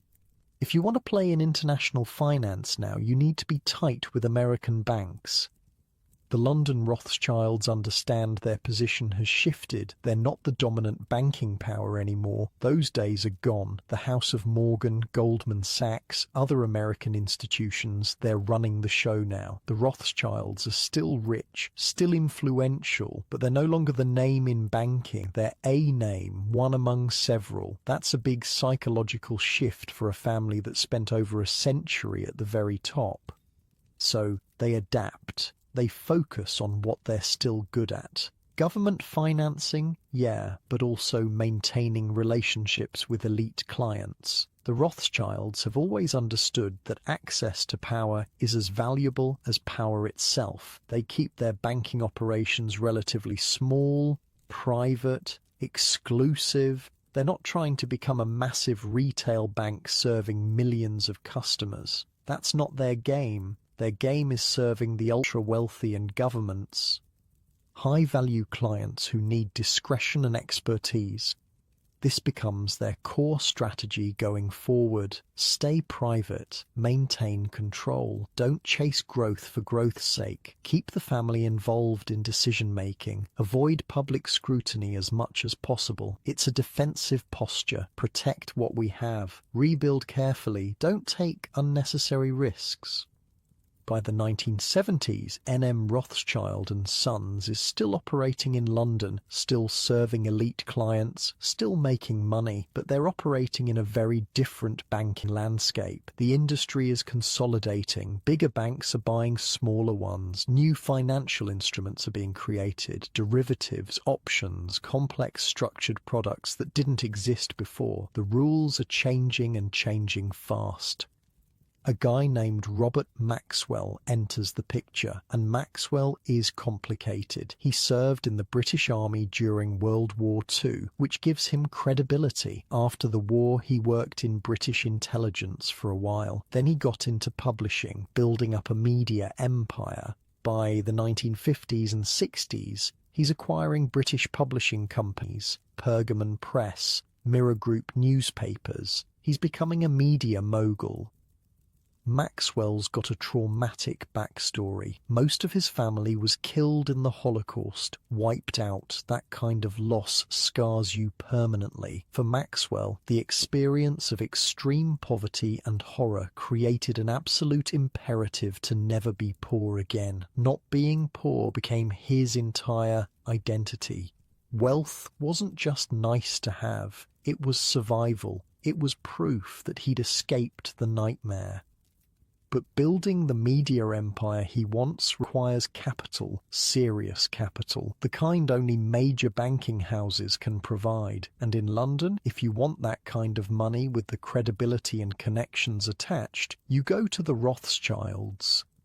The Rothschilds agree to back him. They provide financing for his acquisitions and expansions. On paper, Maxwell's investments look solid. Publishing is profitable. Newspapers are influential. The media industry is growing. Everything seems fine. Maxwell is seen as a successful businessman, a self-made man who overcame tragedy to build an empire. The Rothschilds are happy to be associated with that story. But underneath the surface, problems are brewing. Maxwell's empire is more leveraged than it appears. He's borrowing heavily to fund growth, using one company's credit to prop up another company, moving money around in ways that are creative at best, fraudulent at worst. But he's good at hiding it, good at maintaining the appearance of success, and as long as the cash keeps flowing, nobody looks too closely at the plumbing. Inside N.M. Rothschild and Sons, tensions are building too. Family drama, the kind that's been threatening to tear apart family businesses since the beginning of time. On one side, you've got Lord Victor Rothschild and his son Jacob. On the other side, their cousin Sir Evelyn de Rothschild. And they fundamentally disagree about the future of the bank. This is the 1980s now. The banking world is transforming. Mergers and acquisitions are everywhere. Small banks are being swallowed by bigger banks. Those bigger banks are becoming mega banks. Financial deregulation is opening up new opportunities. Derivatives and options trading are creating new revenue streams. The banks that are winning are the ones getting bigger, more aggressive, more modern. Jacob Rothschild looks at this landscape and thinks the family bank needs to adapt or die. He wants to modernize ownership structures, bring in outside capital, pursue aggressive expansion, maybe even take the bank public eventually. He sees the consolidation happening and believes the Rothschilds need to compete at that scale or they'll get left behind. They can't stay a small private bank serving elite clients while everyone else is building financial empires. The world has moved on. Sir Evelyn sees it completely differently. He's running N.M. Rothschild and Sons. He's the one in charge, and he believes that modernizing the ownership structure is how you lose control. The Rothschild Bank must be owned by Rothschilds, 100%. No outside investors, no dilution of family control. That's non-negotiable, even if it means short-term sacrifices, even if it means slower growth. The bank has to stay in family hands. His argument is based on history. For over 150 years, the Rothschild banks survived and thrived because the family controlled them completely. They made decisions based on long-term family interests, not quarterly earnings reports. They maintained privacy and discretion because they didn't have to answer to outside shareholders. That privacy, that discretion, that's what elite clients pay for. You start bringing in outside capital and you lose what makes you special. Both arguments make sense. Both are based on legitimate concerns about the future, but they're incompatible. You can't both modernize ownership and keep 100% family control. You have to choose, and the family can't agree on which path to take. The conflict gets personal. It always does in family businesses. It's not just about business strategy. It's about legacy, about control, about which branch of the family gets to define what the Rothschild name means going forward. These arguments have been simmering under the surface for years. Generations, really. Now they're boiling over. But family drama quickly becomes the least of their concerns, because Robert Maxwell, the media mogul they've been financing, is about to create a massive scandal that will threaten their reputation in ways they haven't experienced since World War II.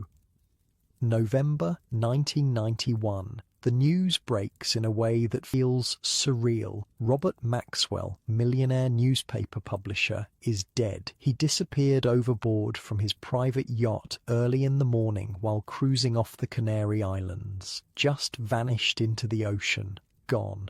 At first people assume it's an accident. Tragic but straightforward. A guy fell off his boat at night. These things happen, but then the investigations start, and what they uncover is so much worse than anyone imagined. Maxwell had been stealing from his employees' pension funds, not skimming a little here and there, hundreds of millions. He'd been taking money that workers had saved for their retirement, money they'd earned through years of labour, and using it to prop up his failing business empire and maintain his luxurious lifestyle. The yachts, the mansions, the private jets, all of it funded partly by money that wasn't his, money that belonged to regular people who trusted their employer. When you really sit with that, it's hard to wrap your head around the scale of the betrayal. These weren't investors who knew the risks. These were employees who had their pensions automatically deducted from their paychecks. They trusted the system. They believed their retirement was safe. And Maxwell just helped himself to it like it was his personal piggy bank.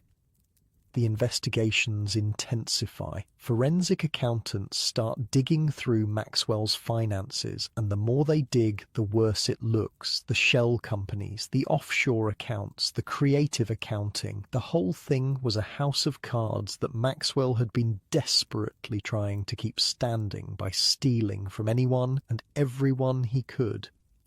His death itself becomes suspicious. Did he fall? Did he jump? Was he pushed? There's a line between suicide and accident that's less clear than we like to think. Maxwell knew his empire was collapsing. He knew the investigations were closing in. He knew what was coming. Some people think he killed himself rather than face the consequences. Others think it was a genuine accident, that he was drunk or distracted and just fell overboard. A few conspiracy theories suggest he was murdered, though by who and why depends on which theory you're reading. We'll probably never know for sure. What happened on that yacht died with Maxwell, but here's what we do know. When he went into that water, whether by choice or chance, he left behind a disaster. Thousands of employees with destroyed pensions, families who'd been counting on that money for retirement suddenly facing poverty in their old age, a media empire built on fraud and questions, so many questions.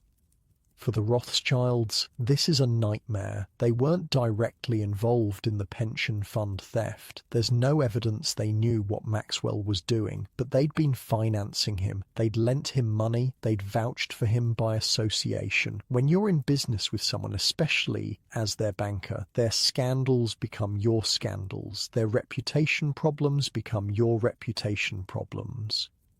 The Rothschild name, which had survived revolutions and wars and economic crashes, gets tainted by association with a con man. People start asking uncomfortable questions. How much did the Rothschilds know? Should they have known? Were they negligent? Did they look the other way because Maxwell was profitable?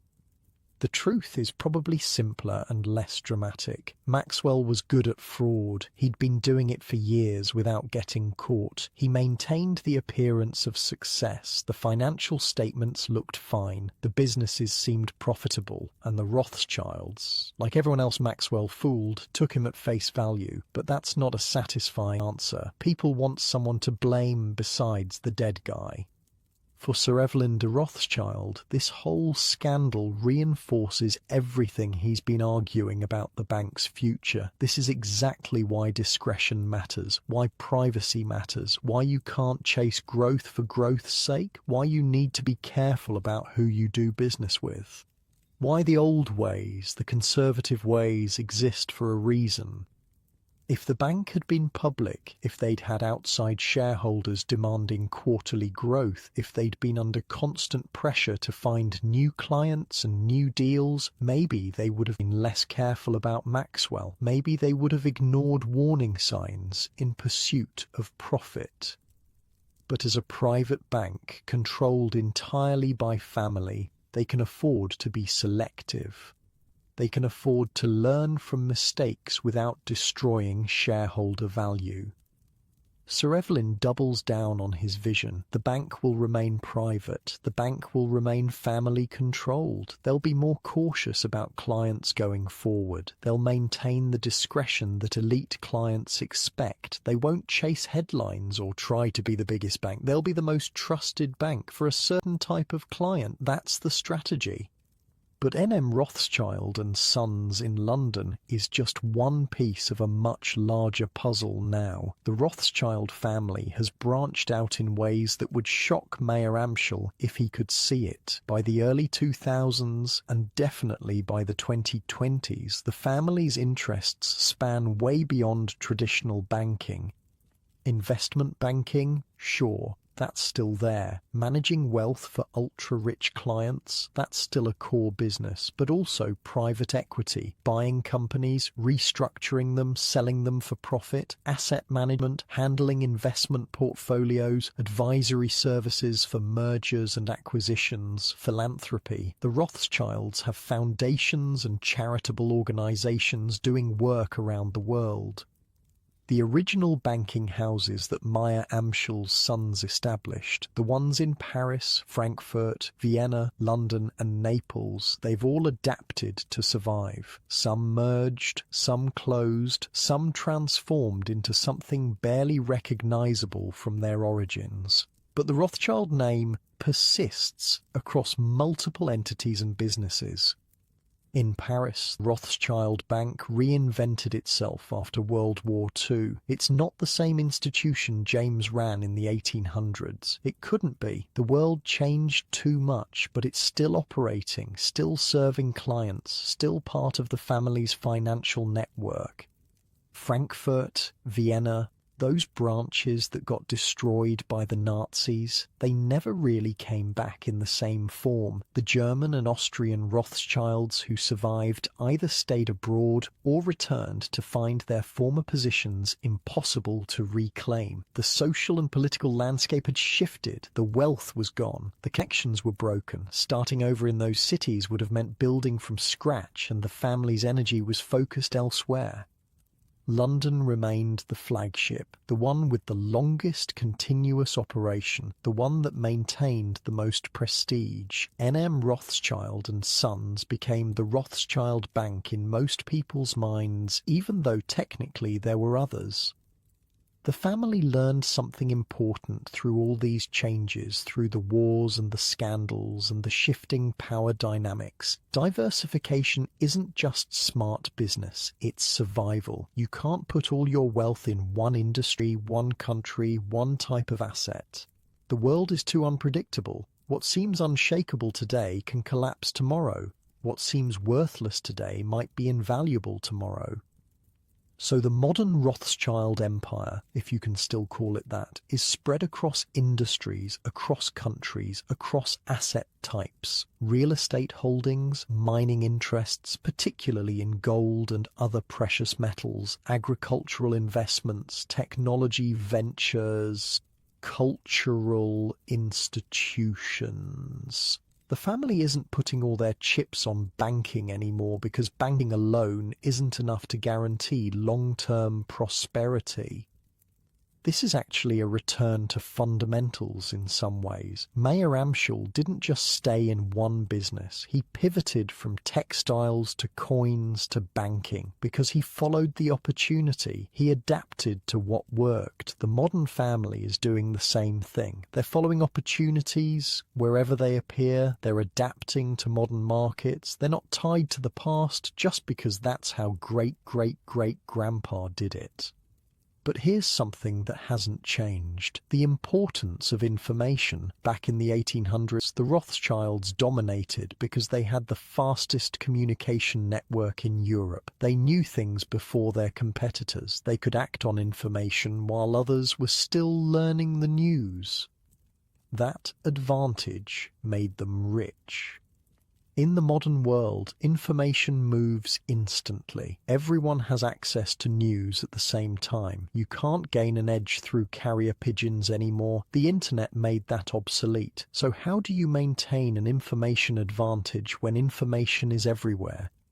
You focus on different kinds of information, not public news. Everyone has that. You focus on relationships, on insights, on understanding markets and trends before they're obvious, on knowing people who know things, on being connected to networks where information flows before it becomes public. It's a more subtle game than it used to be, but it's the same fundamental principle. Know things others don't. Act on what you know.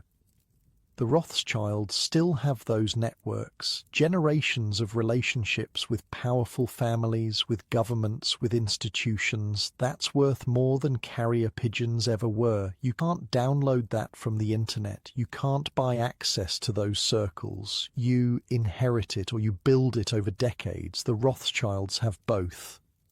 This is why elite banking still works for them, why they can charge premium fees, why clients keep coming back. It's not just about moving money. Anyone can move money now. It's about access, about discretion, about relationships, about knowing who to call when you have a problem that money can solve, but publicity would make worse. That's what you're paying for. Think about it. If you're a billionaire with a complicated problem, you don't go to a retail bank. You don't even go to most investment banks. You go somewhere that's been dealing with complicated problems for ultra-wealthy clients for over 2 centuries. Somewhere that's seen every situation before. Somewhere that knows how to keep quiet. That's the Rothschild value proposition in the modern world. Unlike your comfortable bed right now, soft and safe and yours, the Rothschilds spent generations never feeling entirely safe, always knowing their wealth could be seized, their property confiscated, their lives threatened. Even at the height of their power, there was always risk, always enemies, always people who resented their success and wanted to take it away. That insecurity, paradoxically, made them better at preserving wealth. When you know everything could disappear tomorrow, you plan differently. You diversify aggressively. You maintain multiple safe havens. You don't get complacent. Comfort breeds carelessness. Fear breeds preparation. The family today is spread across the world, different branches in different countries, some focused on banking, some on investments, some on philanthropy, some on business ventures that have nothing to do with finance. They're not the monolithic empire they were in the 1800s. They're more like a constellation of successful families connected by a shared name and history. And honestly, that's probably healthier. The old model, where everything depended on perfect family unity, where brothers had to sacrifice for each other constantly, where family loyalty was the highest law, that's a lot of pressure. That's a recipe for resentment and conflict. The modern arrangement where different branches pursue different interests while maintaining connections, that's more sustainable, more human. Some Rothschilds still work in banking, some don't. Some are actively involved in the family businesses, some aren't. Some are famous, some live private lives far from the spotlight. They're allowed to be individuals now, not just representatives of the dynasty. That's progress, even if it means less coordination than Meyer Amschel would have wanted. The banking industry itself has transformed beyond recognition. The megabanks that emerged in the 1980s and 90s got even bigger, too big to fail, as the saying goes. When the 2008 financial crisis hit, governments had to bail out banks because letting them collapse would have taken down entire economies. That's a level of systemic importance that's both powerful and dangerous. The Rothschild banks stayed smaller, stayed private, stayed focused on their niche, and when 2008 happened, when the financial system nearly imploded, they weren't the ones needing government bailouts. They weren't the ones making headlines for risky behavior. They just quietly continued serving their clients and weathered the storm. Boring is sometimes better. Conservative is sometimes smarter. This is what Sir Evelyn understood back in the 1980s when he was fighting with his cousin Jacob, growing for growth's sake, taking on risks to compete with megabanks, losing family control. Those strategies might produce bigger numbers in the short term, but in the long term, in the really long term, like centuries long term, staying true to your core principles, maintaining control, being selective about clients and risks, that's how you survive. The Rothschild family isn't the richest family in the world anymore. They're not even close. There are tech billionaires now who have more money than the entire Rothschild family combined. The Waltons from Walmart, the Kochs from oil and chemicals, the Mars family from candy, Saudi princes, Chinese real estate tycoons. When you look at lists of the world's richest families, the Rothschilds don't even crack the top 10. But they're still here, still operating, still influential in certain circles after over 250 years through wars and revolutions and economic crashes and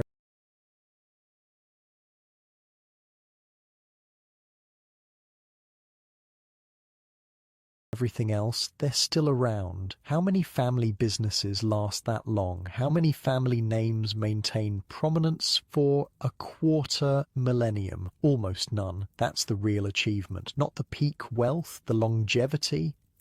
There's this thing that happens with wealth, especially when you inherit it rather than build it yourself. You start thinking in quarters, maybe years if you're being strategic. What's my return this year? How much did my portfolio grow? Am I beating the market?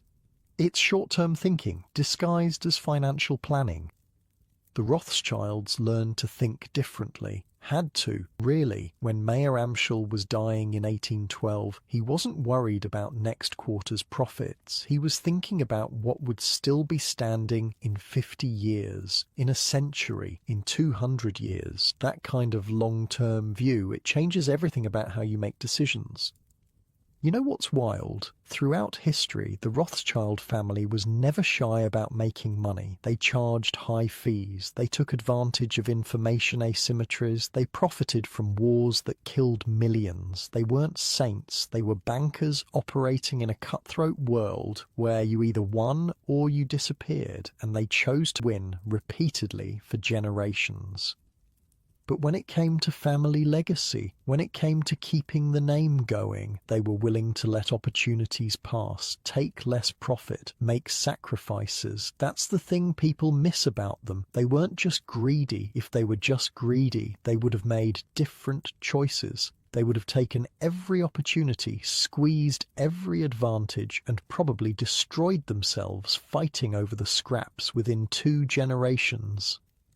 Instead, Lionel bailed out his uncle James in Paris during the 1848 revolution. Was that the smart financial move? No. It was risky as hell. The safe play was to protect the London bank and let Paris handle its own problems. But Lionel remembered his grandfather's dying words. Family unity above all else. So he took the risk. And the family survived.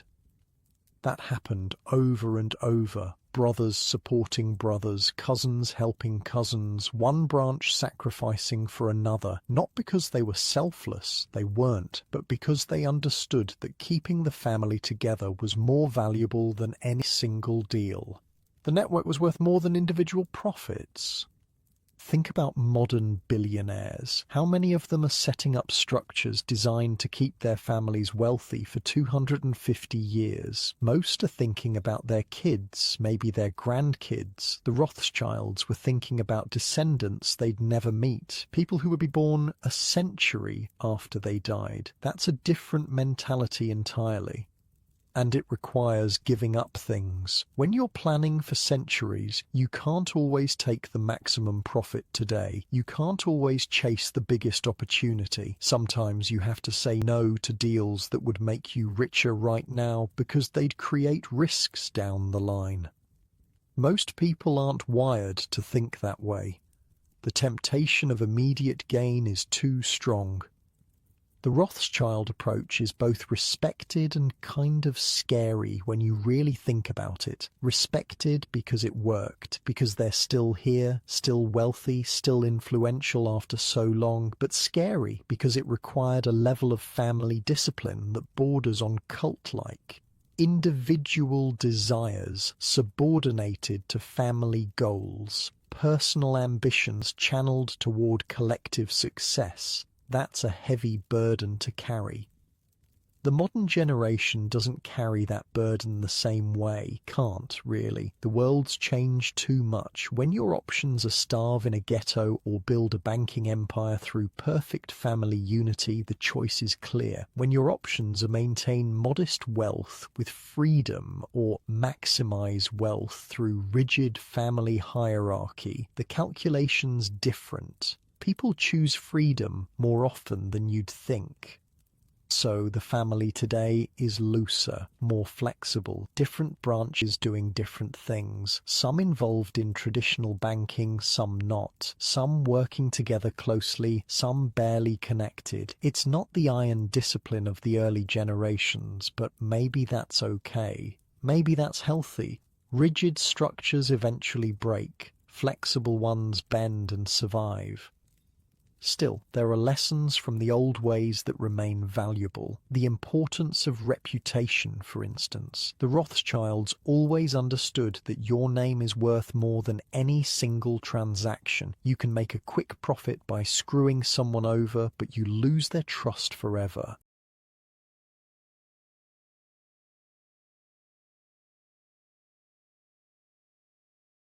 And trust in banking, in business, in life, that's the asset that compounds most powerfully over time. They were ruthless, but they kept their word. If a Rothschild made an agreement, they honored it, even when it hurt, even when circumstances changed and honoring the agreement became expensive, because the reputation for reliability was worth more than the cost of any individual deal. Other banks might default or renegotiate,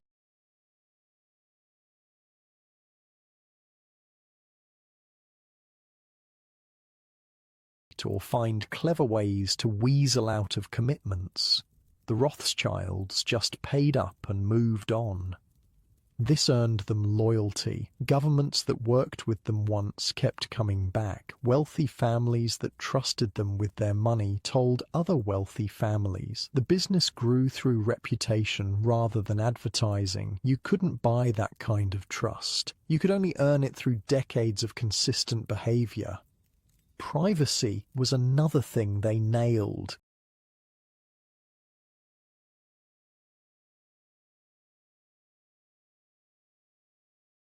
In an age where everyone wants to be famous, where people broadcast their lives constantly, the Rothschilds understood that privacy is a luxury. The ultra-wealthy don't want attention. They want the opposite. They want to move through the world without being noticed, to make decisions without public scrutiny, to solve problems quietly.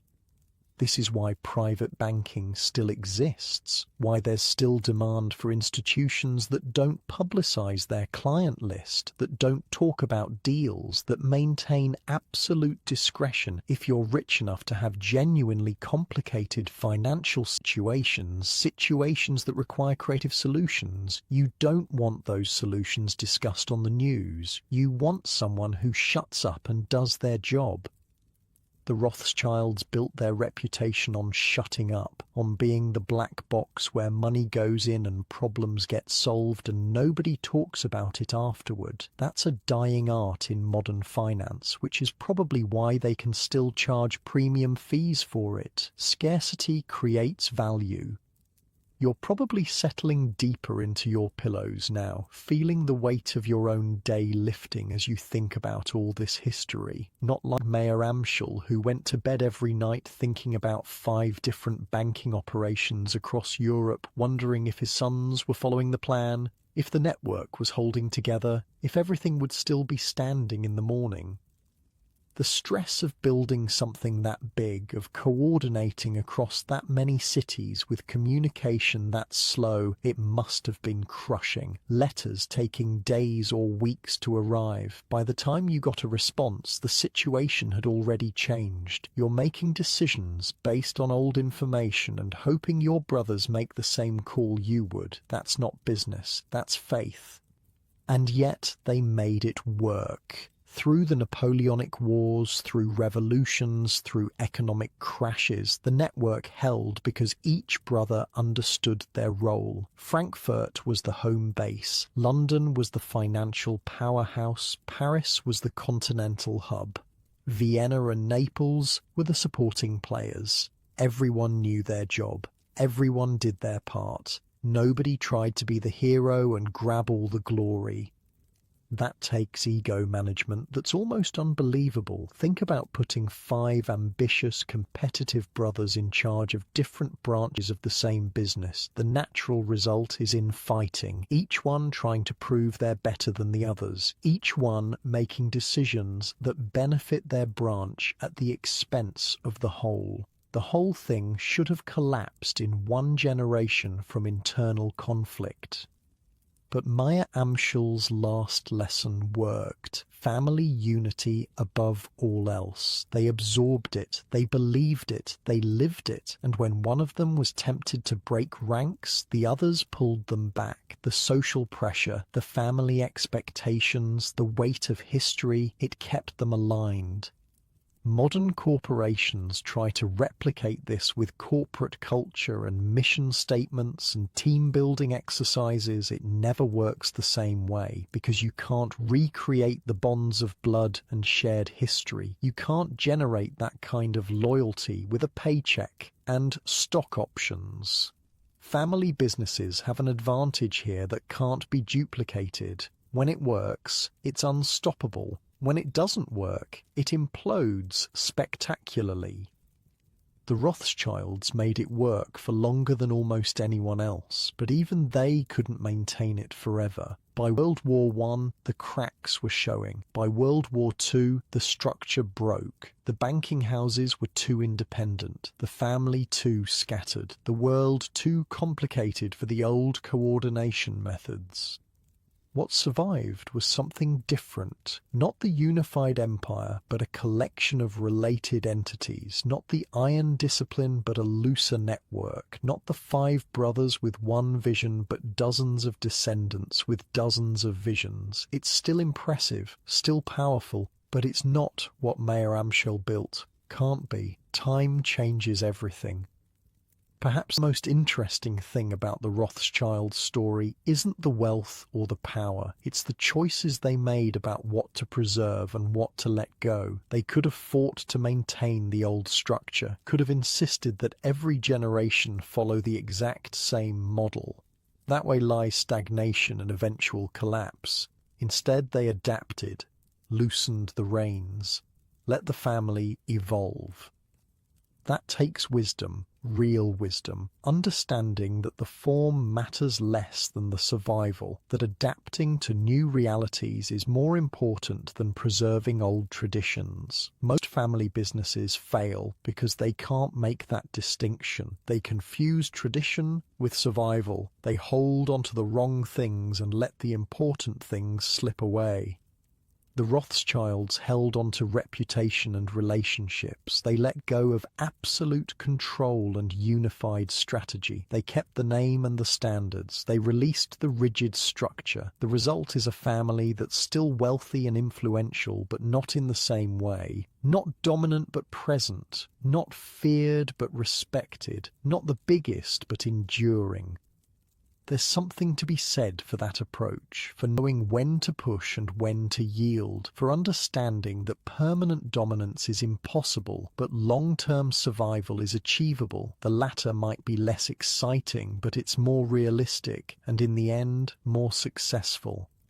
Your warm bed is calling you deeper now. That's good. Let it. Let the weight of centuries of history, of family struggle and triumph, of fortunes made and lost and rebuilt, let it all wash over you like a wave, not like the Rothschilds who carried that weight every day, who couldn't let go even if they wanted to, who were born into expectation and responsibility that most people can't imagine.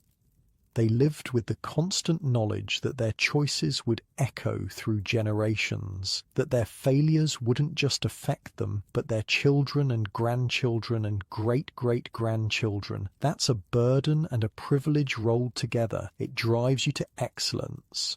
Also drives you a little bit crazy.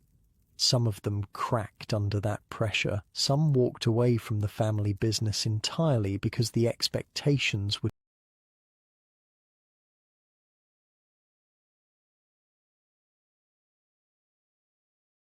too much. Some stayed but resented it. Some thrived. People aren't uniform. Even in families with strong cultures, individuals react differently to the same pressures. The ones who stayed, who took on the family mantle, they had to believe in it, had to believe that maintaining the legacy was worth the sacrifice, worth the stress, worth subordinating their individual desires to family goals. That belief, that commitment, it's what made the whole thing possible. Without it, the empire crumbles. With it, you get 250 years of influence and wealth.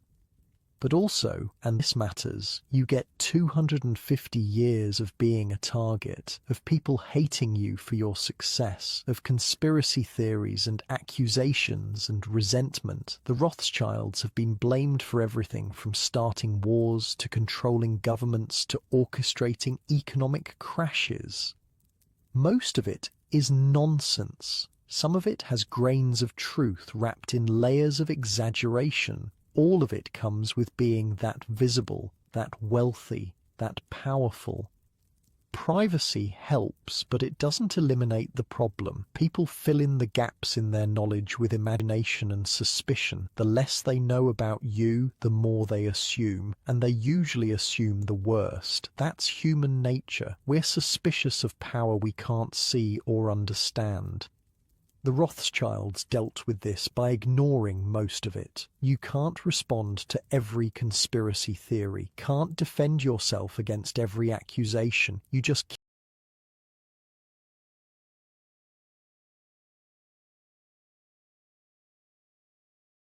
keep doing your work, serving your clients, building your businesses. Let your reputation speak for itself. Let the results speak for themselves. The people who matter, the clients with money, they know the truth. The conspiracy theorists don't matter because they were never going to be clients anyway. That's a cold calculation, but probably the right one. Engaging with critics gives them legitimacy. Ignoring them denies them the confrontation they want. It's not always satisfying. Sometimes you want to fight back, set the record straight, defend your name. But strategically, silence is often smarter.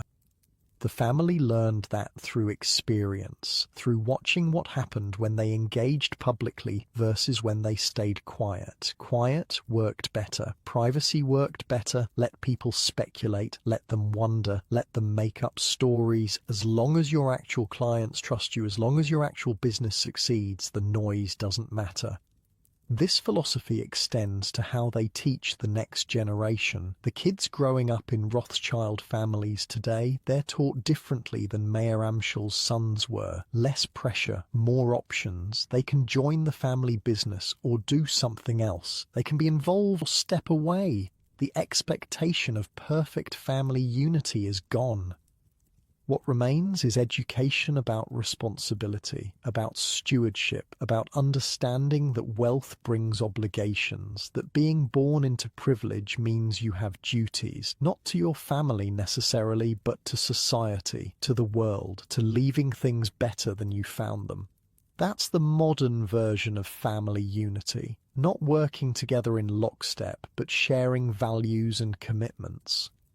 Some people call that a cop-out, a weakening of family bonds. Maybe. Or maybe it's an evolution, an adaptation to a world where individuals have more choices than they used to, where family loyalty competes with personal fulfillment in ways it didn't before. The Rothschilds adapted to survive. This is just the latest adaptation. By 2023, the Rothschild family has diversified so far beyond traditional banking that Mayer Amschel probably wouldn't recognize what they do anymore. Investment banking, sure. Wealth management, okay. But also private equity firms buying and selling companies. Asset management, handling massive portfolios. Advisory services for mergers and acquisitions. Philanthropic foundations doing humanitarian work, wine estates, mining operations, real estate holdings. It's not one thing anymore. It's dozens of things. The original vision, 5 brothers in 5 cities, all working together as one coordinated unit, that's ancient history. The modern reality is more like a large extended family, where some members work together sometimes. They share a name, they share some history. They might collaborate on certain deals, but they're not operating as one empire under unified leadership. Nobody's playing the role Mayer Amschel did, coordinating everything. Nobody could, even if they wanted to. The family's too big. The interests too diverse. And maybe that's fine. Maybe that's healthier. The old model required sacrifices that seem unreasonable by modern standards. Your whole life dedicated to the family business, your marriage arranged for strategic alliances, your location determined by family needs rather than personal preferences, individual dreams subordinated to collective goals. That worked when survival was at stake, when it was cooperate perfectly or lose everything. But once you've made it, once survival is assured, why live that way? The modern Rothschilds can choose their own paths. Some go into finance because they genuinely want to. They're interested in it. It excites them. Others do completely different things. Art, academia, technology, whatever interests them. The family name opens doors, but doesn't dictate life choices anymore. That's probably progress, even if it means less coordination. What's interesting is what survived the transition from empire to loose network. The emphasis on education survived. Rothschild kids still get the best education money can buy. Not just formal schooling, education about how money works, how power works, how to carry themselves in elite circles, how to maintain relationships across generations. That stuff gets passed down. The importance of discretion survived. Modern Rothschilds generally don't seek publicity, don't go on reality TV or try to become influencers or post their lives on social media for everyone to see. They understand that privacy is valuable, that not everything needs to be public. That's becoming rare in a world where everyone broadcasts everything. The long-term perspective survived in some branches. Not everyone thinks in generations anymore, but some do. Some still make decisions based on what will be standing in 50 years rather than what maximizes profit this quarter. That's gotten harder as capitalism has shifted toward short-term thinking, but it hasn't disappeared entirely. What died was the absolute commitment to family unity above all else. That was always going to die eventually. It required conditions that don't exist anymore. The external pressure of being outsiders, being restricted, having to band together because nobody else would help you. Once you're accepted, once you're established, once you're safe, that pressure disappears. And without the pressure, the unity weakens. Natural, inevitable. Kind of sad, but also kind of liberating. The other thing that died was the centralized control of information. That was the Rothschilds' secret weapon for a century. They knew things first. They could act on information while others were still learning about it. The telegraph weakened that advantage. The telephone weakened it more. The internet killed it completely. Now everyone has access to the same information at the same time. The playing field leveled. The Rothschilds lost their edge. So they had to find new edges, new ways to add value, and they did through relationships and expertise and reputation, but it's a different game now, less about speed and information, more about insight and access. The fundamentals changed, they adapted, but they're not dominant the way they were. Can't be. The world doesn't allow for that kind of dominance anymore. Compare them to modern billionaires, the tech founders, the guys who built Amazon or Facebook or Tesla. Those guys have wealth that would make even peak Rothschilds jealous. We're talking hundreds of billions for individuals, not families, individuals. That's a level of personal wealth the Rothschilds never achieved, even at their height. But here's the thing. How many of those tech fortunes will last 250 years? How many will survive 3 or 4 generations? Most family wealth disappears within 3 generations. That's just statistics. First generation builds it. Second generation maintains it. Third generation spends it. Gone. Very few families break that pattern. The Rothschilds broke it. They're on like their 7th or 8th generation and still wealthy, still influential. That's genuinely rare. It's not about having the most money right now. It's about having money continuously over centuries, about building structures that outlast individuals, about creating systems that survive market crashes and wars and revolutions and everything else that destroys most fortunes. That's the real Rothschild achievement, not the peak, the duration. Think about what they survived. Napoleonic wars, multiple revolutions across Europe, World War I, the Great Depression, World War II, and the Holocaust, the Cold War, multiple economic crises, countless smaller disasters. Any one of those events destroyed most families. The Rothschilds navigated all of them. Not always gracefully, not without losses, but they navigated them. That required more than intelligence or ruthlessness or luck, though they needed all of those. It required something harder to define, a flexibility combined with stubbornness, willing to adapt tactics while maintaining core principles, willing to sacrifice profit for survival, willing to think in time frames that make most people uncomfortable. Your bed is holding you gently now, isn't it? The sheets soft against your skin, the pillow supporting your head perfectly, the blanket just the right weight. You're safe, comfortable, not worrying about revolution or war or economic collapse, not lying awake calculating how to move gold across continents or whether your banking house in another city is following the plan.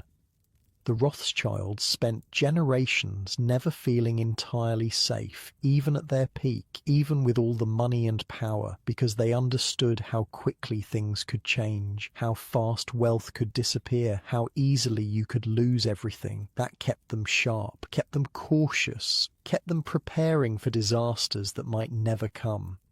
Sometimes those disasters did come, and they were prepared. That's why they survived. The families that felt safe, that got complacent, that stopped preparing for the worst, those families are gone now. Nobody remembers their names. The Rothschilds are still here, partly because they never stopped being a little bit afraid, never stopped planning for catastrophe. There's a lesson there about paranoia and survival, about how the right amount of fear keeps you alert, keeps you adaptable. Too much fear paralyzes you. Too little fear makes you reckless. The Rothschilds found the balance, or maybe they just got lucky. Hard to say from this distance. Probably both. What would Mayer Amschel think if he could see the family now? Would he be proud, disappointed? Probably both, honestly. Proud that the name survived, that his descendants are still wealthy and influential, that his vision of a